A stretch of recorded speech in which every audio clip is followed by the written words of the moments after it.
Hello, everyone. Thank you for joining our webinar today, Dropshipping, a guide to optimizing e-commerce. Today, we will be joined by Doba to cover the fundamentals of effective dropshipping and how and when it can work for your online business. Joining me today is Josh Summerhays, Marketing Director at Doba. Josh has several years of e-commerce and dropshipping experience and has been with Doba the past 4 years. In addition to his professional responsibilities, Josh is an avid writer and gardener. And my name is Tony Loya. I've worked at Volusion for more than 3 years now, and I currently oversee the Solution Partnership Program. I've worked extensively with thousands of Volusion merchants, and I'm excited to help better explain how dropshipping can work with the Volusion platform. Jumping into the agenda, today Josh will start us out with an introduction to dropshipping, as well as pros and cons and best strategies for starting out. After that, I'll take over with details about how dropshipping will work with your Volusion store and resources to help you along the way. We'll end the session with a live Q&A, so feel free to type any questions into the chat box, and we'll address them after the presentation. Just a quick note, all links and slides will not be clickable, but we will be sending out the clickable slides and presentation recording on Thursday to the email address you used to register for the webinar. With that said, I will pass the mic to Josh. Take it away, sir. Thanks, Tony. And I'm super excited to be with all of you today to share what I've learned about dropshipping in my time at Doba, as well as some strategies for using dropshipping to accelerate your business's growth. And that doesn't really matter necessarily how new or mature your retail business may be. There are strategies where dropshipping it can be applicable and useful for your business at any stage. Now, some in attendance today may know what dropshipping is, but many may not be as familiar with it. So I wanted to take a few minutes to explain what dropshipping is, and particularly using an analogy that I think illustrates well the benefits and trade-offs in sourcing products, and that's with hot potato. Now, for our purposes, the hot potato represents the financial risk of owning the inventory. If the product doesn't sell, who takes the loss on trying to clear that inventory? The party that bears the risk changes the operational and financial relationship between the retailer and the supplier. So the majority of product sourcing relationships follow the traditional wholesale owned inventory model. The supplier wants to minimize their exposure by selling in large quantities to retailers, and in exchange for that decreased risk, they offer a lower unit cost to the retailer. And the more you buy, the lower the wholesale price typically goes. We're all familiar with that concept. The retailer gets to enjoy a much higher potential profit margin on the products in question because he or she bears the risk of inventory that might not sell. The retailer also bears the expense of warehousing the product, insuring it against damage or theft, as well as picking and packing orders and paying for shipping. So in the traditional model, the retailer is juggling the potato, believing that they'll be able to sell all or at least enough of the inventory to make a nice profit above the bulk inventory purchase and the expenses that go along with that. So drop shipping flips the script. In contrast to the owned inventory model, drop shipping puts the hot potato back in the hands of the supplier. The retailer markets and sells the product, collects payment at the retail price. And then after collecting payment, the retailer then passes the order on to the supplier along with payment at the supplier's wholesale rate. What makes this work for the supplier is that in exchange for bearing the risk of holding inventory, they often charge a higher wholesale rate, or this often takes the form of what's called a drop fee or a drop ship fee, you may see it referred to, that gets added to each order. The supplier has no guarantee that the retailer will be able to move a large quantity of product, so the supplier increases their margin on these incremental orders to make up for that. So right off the bat, you can start to kind of see the trade-offs of moving from one model to the other and what it means both financially and operationally for you, the retailer. Dropshipping makes it easier to launch a product offering because all you need to focus on is setting up the order management and pricing terms with the supplier, rather than having to go and build out your entire fulfillment operation for that specific product. That includes the warehousing, the packaging, and the shipping. Drop shipping makes it less risky to offer a product without knowing whether or not it will sell. So there's less cash on the line for you up front. And with less of the behind the scenes setup that goes with launching a product, your business can add or remove products from your assortment as quickly as you can set up a relationship with a supplier and then list the products on your website. The trade-off for these benefits boils down to a few things. Many people, when they think of drop shipping, identify it as sort of that low barrier to entry for people just getting started. And in a lot of cases, there's this negative connotation because they think you can't make money drop shipping because the products, available to the retailers are already all over the place, and it's really tough to differentiate yourself and to compete. And suppliers that drop ship need enough sales to justify the risk and the cost, so they're looking for as many retailers as will justify that. So there's some truth to that challenge if you're just getting started, where you save time not hassling as much with order fulfillment. You have to invest some of that time back into things like product research, spotting unexploited niches in the market, finding products and suppliers whose prices give you an opportunity to make a good margin on a sale. That's not always the case.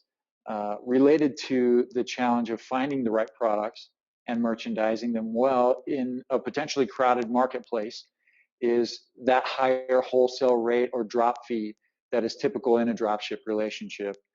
You can seldom go into a dropshipping relationship with the sole strategy of competing on price. Lastly, you have less direct control over the fulfillment aspect of the orders going out to your customers. At the outset, you have to make sure that the dropship supplier you're considering meets your expectations in terms of order processing, shipping times, and that they can prove that performance standard to you. And one of the easy ways to do this is to, if you find a supplier that you think looks good and is a good fit for your business, to do several test orders. And even after you start with a drop shipper, it's a good idea to do this periodically anyway, just to verify that they're maintaining a consistent standard of getting those orders out to customers on time and that they're delivering on the promise that you're making to your customers. There's also the branding element to order fulfillment. In an owned inventory model, you can design your own branded packaging and inserts, things like coupons, stickers, little customized, personalized notes, excuse me, all of those kind of nice touches that elevate the customer experience. With drop shipping, though, it can be difficult. Unless you do a high volume of orders, it can be tough to get a supplier to go beyond kind of a standard blind shipping arrangement, which, if you're not familiar with that term, it's, your package is shipped with little to no labeling, exterior or interior, or, very little branding. So the package looks very nondescript. So you'll want to strategize about how to compensate for losing this branding element of the order fulfillment, and coming up with creative solutions to delight your customers in other ways. So drop shipping isn't just for beginners to retail, even though that is a common sort of use case. This is a strategy that's used by well-known retail brands.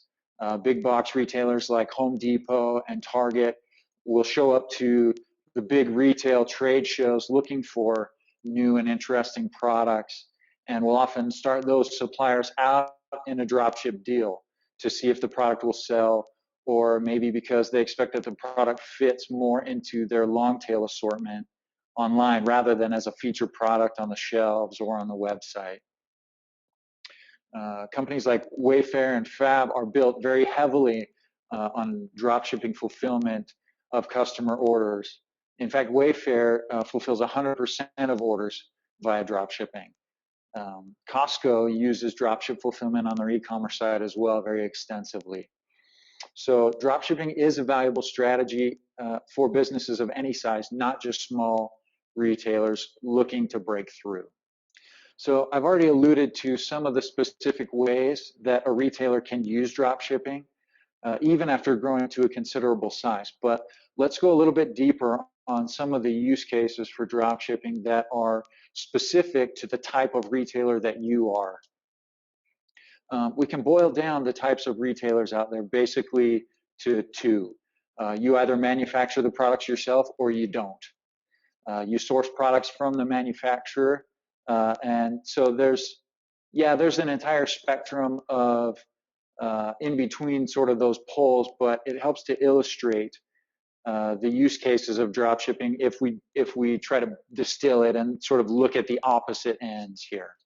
So if you don't manufacture your own product line but source products externally, your primary value to your customers is as a curator.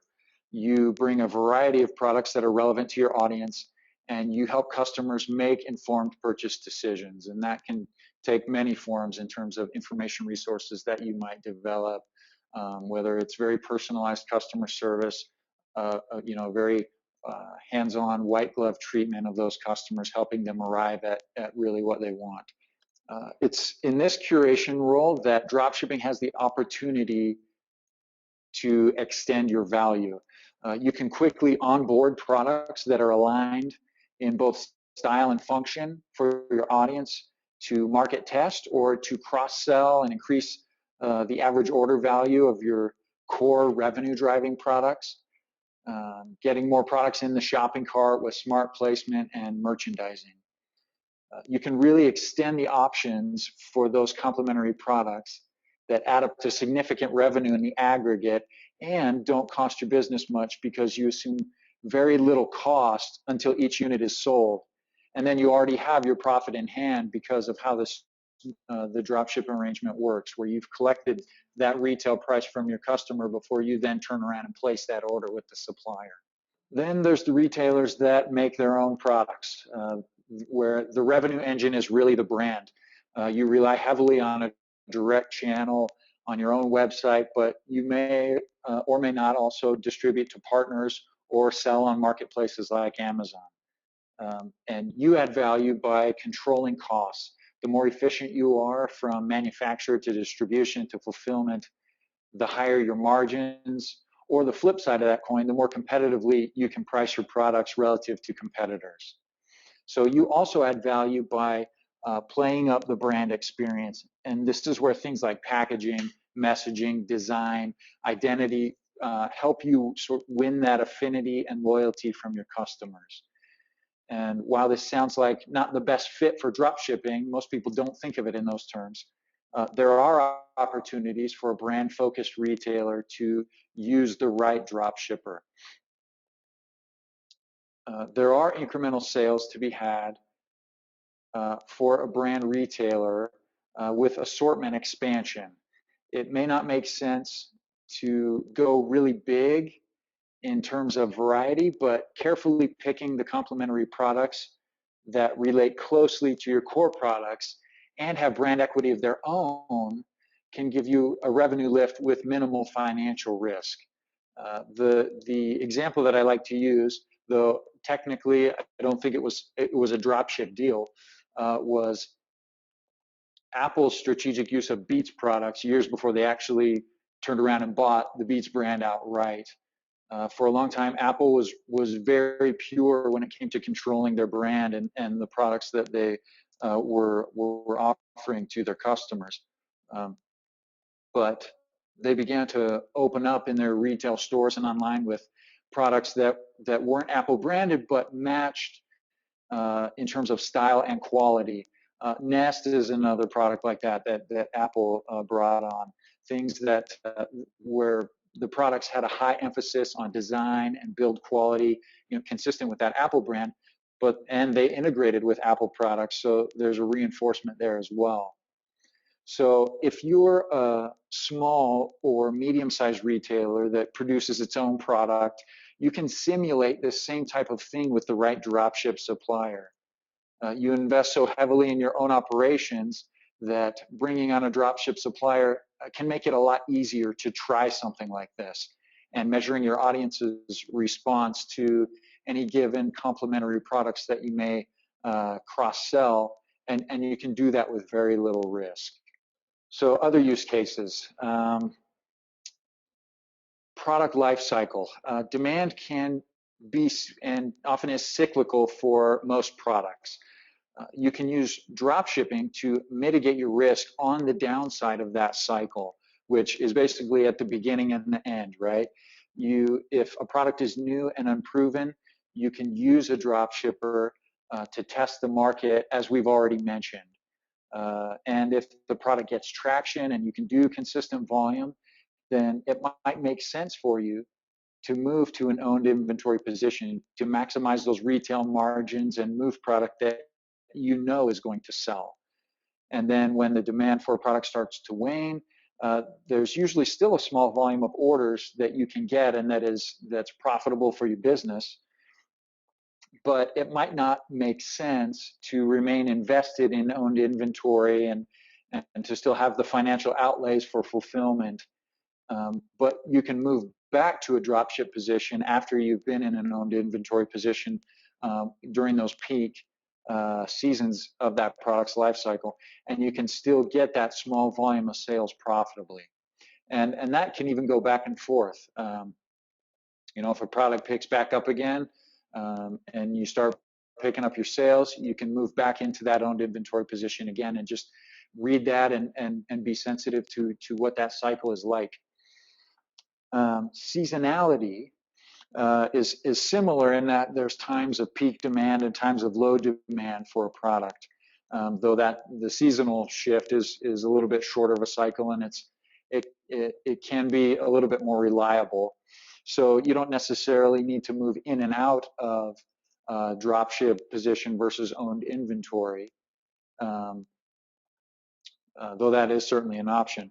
But you can basically, the idea here is you can minimize your risk of getting caught out with unsold inventory through that seasonality, either on particularly on the downside of whatever that seasonality is.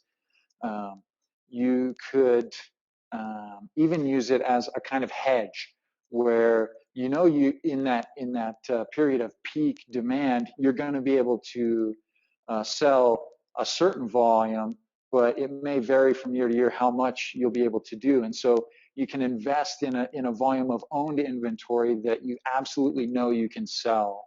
You may be able to sell more, but this is absolutely a safe level of inventory for you to own that you can move. And then you can have dropship suppliers lined up and ready to pick up orders once you've exhausted your own inventory. So these and other strategies are covered in a white paper that we just recently released entitled The Retailer's Guide to Dropshipping. And when the slides are out, you guys will be able to click that link and it'll take you to be able to download the white paper. So I invite you to check that out.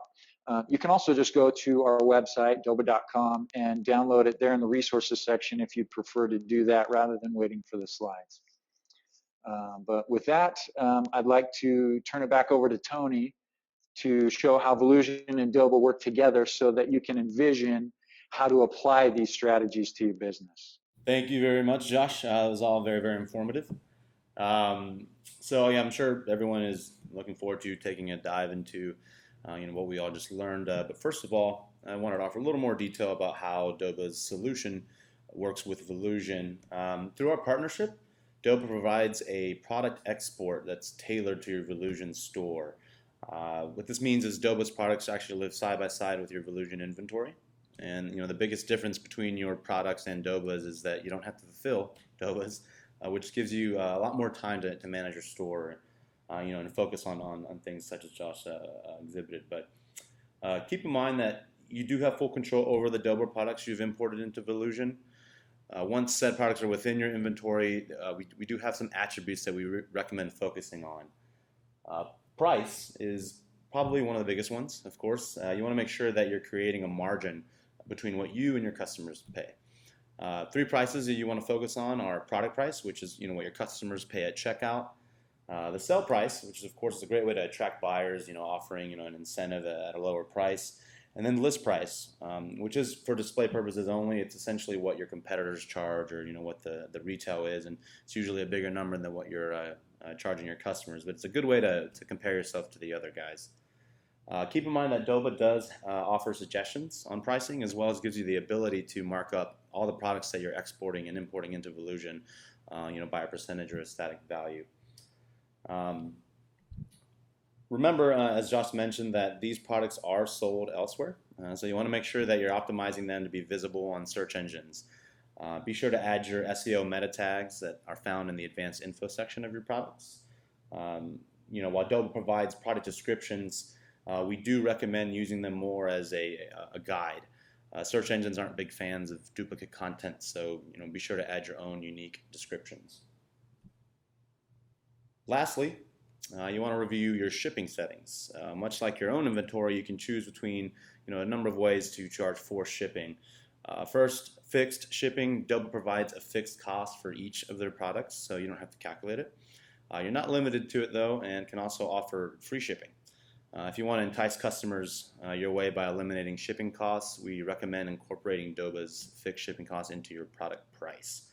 It definitely looks good on a big promo page that you offer free shipping, and we all know that Amazon does it, so you definitely want to make sure you're in competition with them. But lastly, there's the live rates, which calculate shipping costs on the fly based on the weights that are provided by Doba. We know this is a lot of information to take in, so we have some good resources to get you started. And remember that we will be emailing these out to attendees on Thursday.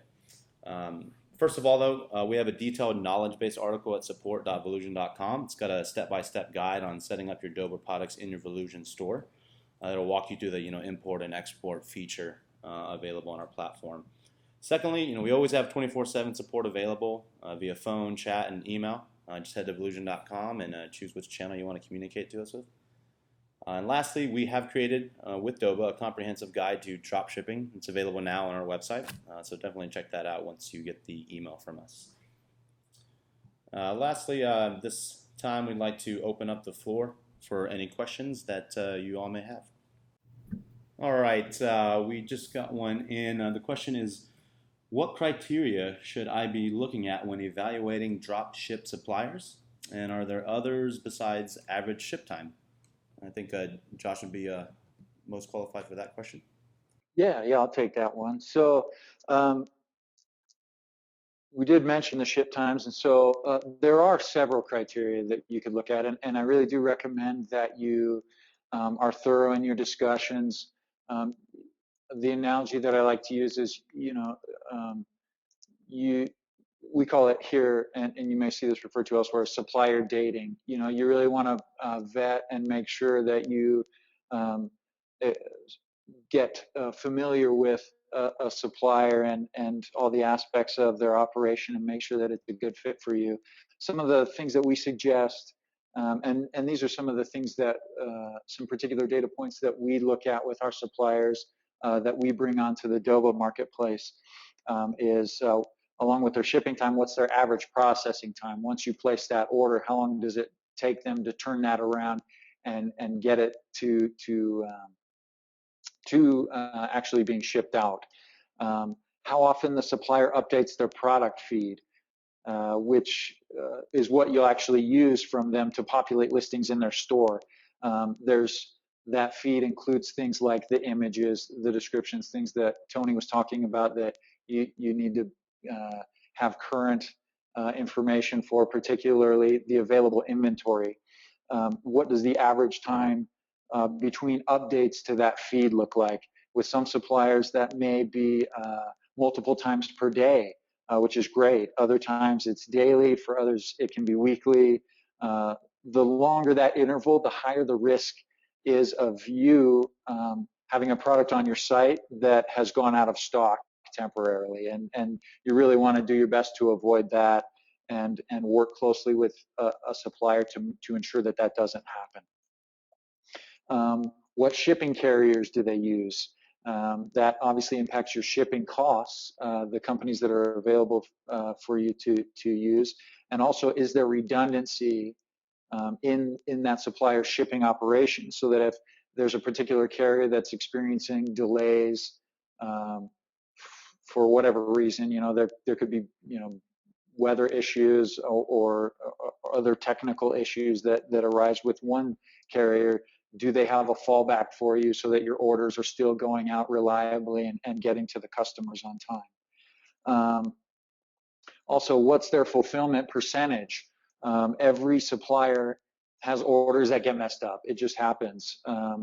But it should be a very small percentage. And as a retailer, you need to anticipate that and sort of bake that into your pricing model, anticipating that 1 to 2 to 3% of orders might not get fulfilled, and so you're the face of the company, and you're going to take the supplier doesn't fulfill on an order, so you need to be ready to offer refunds for those things and have that built into your revenue, so that it's not too damaging to your business overall.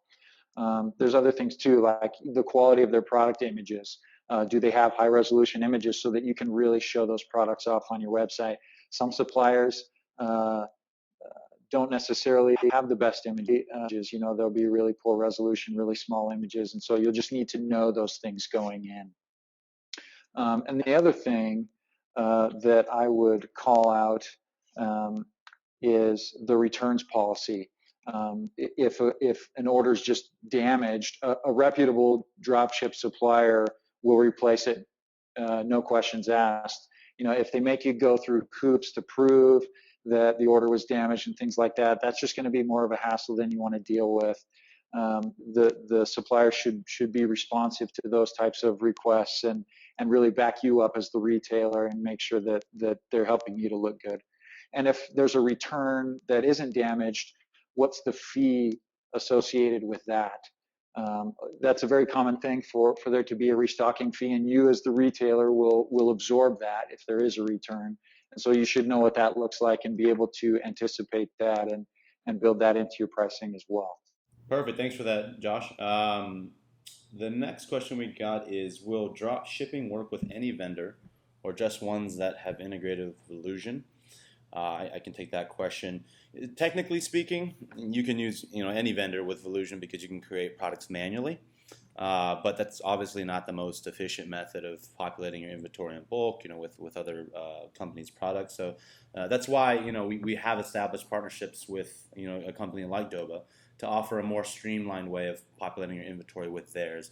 As I mentioned earlier, Adobe has created a tailored export for Volusion. So, when you're in the interface on Doba, you pick your products that you want to populate in inventory, click on Data Export, and it gives you a CSV or a spreadsheet that communicates, perfectly or seamlessly with the Volusion platform to import in those products in an effective and efficient way. All right, just got another one in. It says, how can I ensure that items I'm selling from a dropshipper are in stock when I get orders? Josh, you want to take that one? Yeah.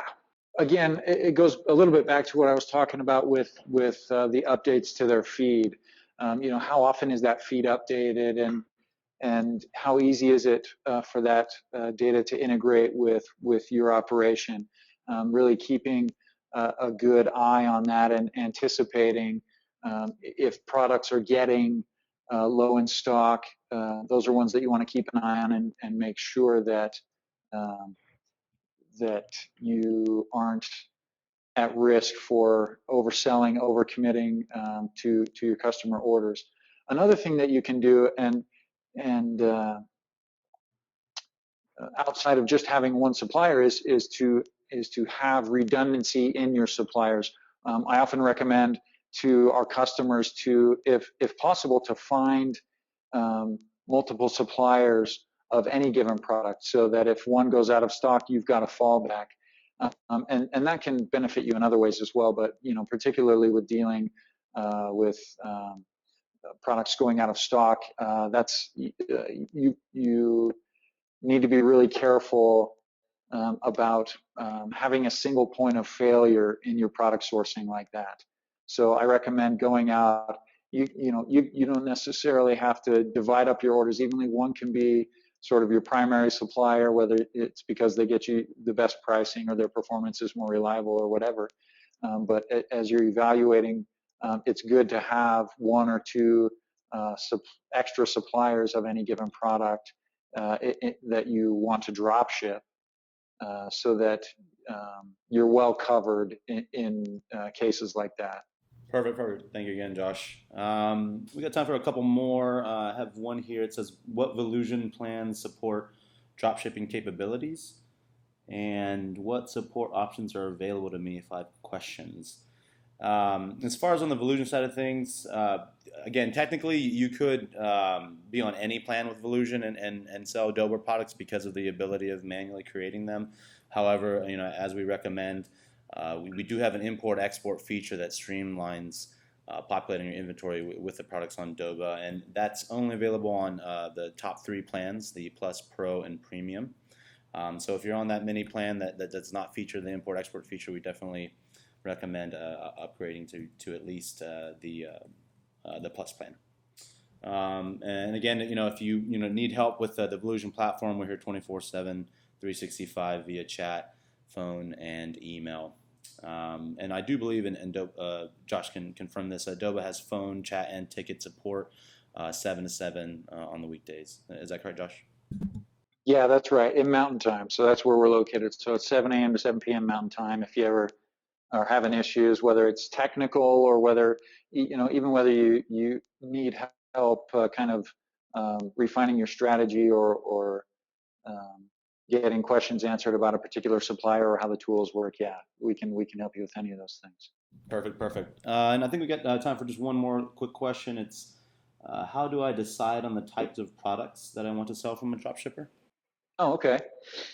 So I'm guessing what you mean by that is, generally the products that you want to sell, but you're just trying to evaluate whether you should purchase the bulk inventory or go through a drop shipper for that product.